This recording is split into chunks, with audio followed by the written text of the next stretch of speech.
People often say this with confidence. God is just a projection. It sounds like an explanation. Like the mystery is already solved. But there's a quieter question hidden inside that claim. If God is only a projection of the human mind, why does this idea keep pointing beyond the human mind? Why does something we supposedly invented refuse to stay under our control? A comfortable explanation that gets strange. There is a sentence that often ends conversations before they really begin. God is just a projection. It sounds confident, clean, modern, as if a complicated question has finally been reduced to something manageable. According to this view, God is not something we encounter, but something we create. A mirror of our fears. A shadow of our hopes. An emotional coping mechanism projected onto the universe. And at first glance, this explanation feels liberating. If God is only a projection, then nothing stands over us. No ultimate judge. No absolute demand. No authority beyond the human mind. But if we slow down, just slightly, a strange question begins to surface. If God is merely a projection of human needs, why does this projection so often refuse to serve those needs? Why does it judge us? Why does it limit us? Why does it demand things we resist? And perhaps most unsettling of all, why does an idea supposedly created by us keep pointing beyond us? This video does not attempt to prove that God exists. It does not attack atheism. It does not argue that psychology is wrong. It simply follows one claim to its logical edge, and notices where it begins to behave strangely. Part 1. What people mean by God is a projection. When people say, God is a projection, they are rarely being careless. This idea has a long intellectual history. In its strongest form, the argument goes something like this. Human beings are vulnerable creatures. We are aware of death. We experience fear, uncertainty, and loss. We live in a universe that does not immediately explain itself. Under these conditions, it makes sense that the mind would generate meaning. God, on this view, is not discovered. God is constructed. A psychological response to anxiety. A social mechanism to promote cohesion. A moral ideal externalized and personified. Religion, then, becomes a way of managing uncertainty. A story that soothes the nervous system. A shared myth that helps groups cooperate and survive. This account does real explanatory work. It helps explain why belief is widespread. Why religious symbols repeat across cultures. Why certain moral themes recur in different traditions. Importantly, this argument does not claim believers are stupid. It claims they are human. And that matters. Because the strongest versions of atheism today do not mock religion. They analyze it. They treat belief as a phenomenon. Something to be explained, not ridiculed. So when someone says, God is a projection, they are often saying, we don't need to assume anything beyond human psychology to explain why people believe. And that is a serious claim. But explaining why humans believe is not the same as explaining what belief is about. And this distinction is where the tension begins. Part 2. How projections usually work. To understand the tension, we need to slow down and ask a simple question. What is a projection? In psychology, a projection occurs when something internal is externalized. A desire, a fear, a value, an unresolved conflict. The key feature of a projection is this. It reflects what is already inside the subject. We project what we want. We project what we fear. We project what we cannot fully integrate. A projection may exaggerate. It may distort. But it does not transcend the one doing the projecting. This is crucial. A fearful person may imagine threats everywhere. A lonely person may idealize relationships. A guilty person may see judgment in neutral faces. In all these cases, the projection serves the subject. It reduces tension. It explains discomfort. It protects the psyche.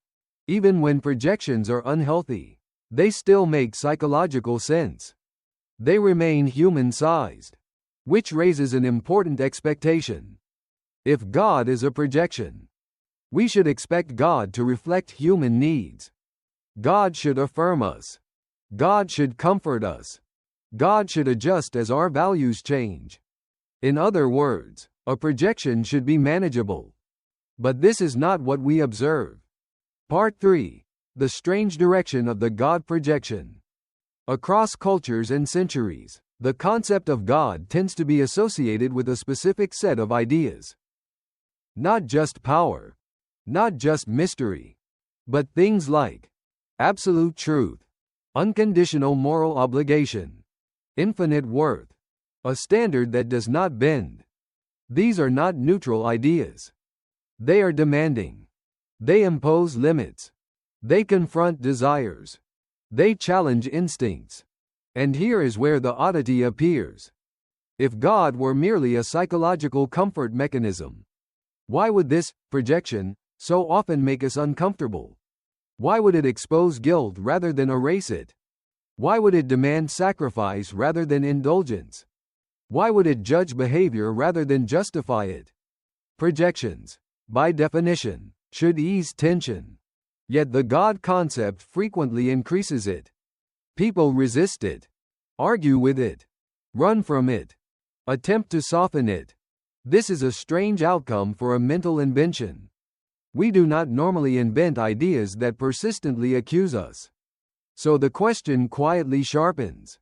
What kind of projection refuses to stay aligned with the needs that supposedly created it? Part 4. Projections are supposed to serve, but this one doesn't. If God were a projection, we would expect history to look a certain way.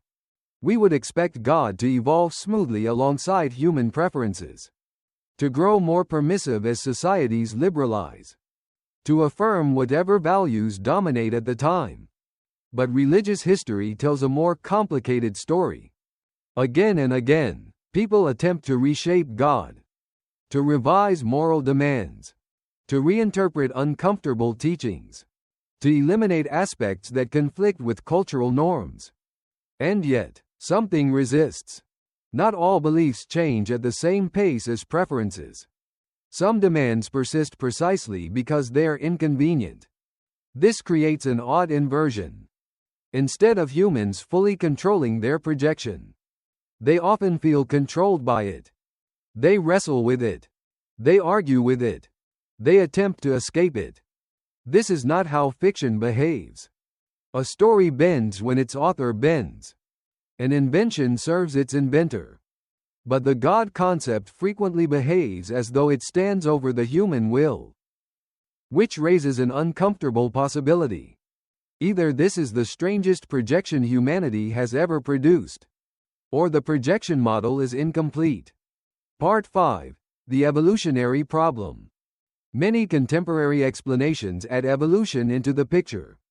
The argument goes like this. Human cognition evolved for survival, not for truth. Beliefs are adaptive tools. Those that promote cooperation, cohesion, and resilience persist. On this account, God is evolutionarily useful. But here the tension deepens. Survival-driven cognition prioritizes flexibility. It favors what works now. It adapts rapidly to context. Absolute standards are dangerous from this perspective. An unconditional moral demand can lead to self-sacrifice. Commitment to truth can override advantage. Loyalty to unseen principles can undermine survival. And yet, the God concept repeatedly introduces precisely these things. It calls for faithfulness even when costly. It praises integrity over advantage. It values truth even when inconvenient. Why would an evolutionary system invent a concept that undermines pure survival logic? This is not impossible. But it is not obvious either. At minimum, It complicates the story. If God is an adaptive fiction, it is a remarkably incooperative one. Part 6. Projection or discovery?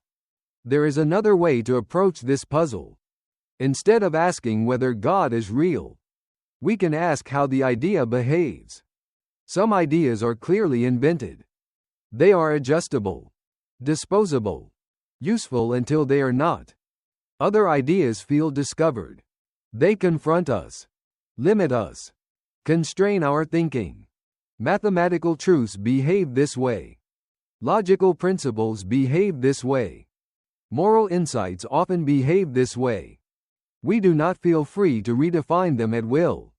The God concept, interestingly, often falls into this second category. People do not simply use it. They respond to it. They feel judged by it, measured by it, addressed by it. This does not prove anything metaphysical, but it does suggest that projection may not capture the full phenomenon.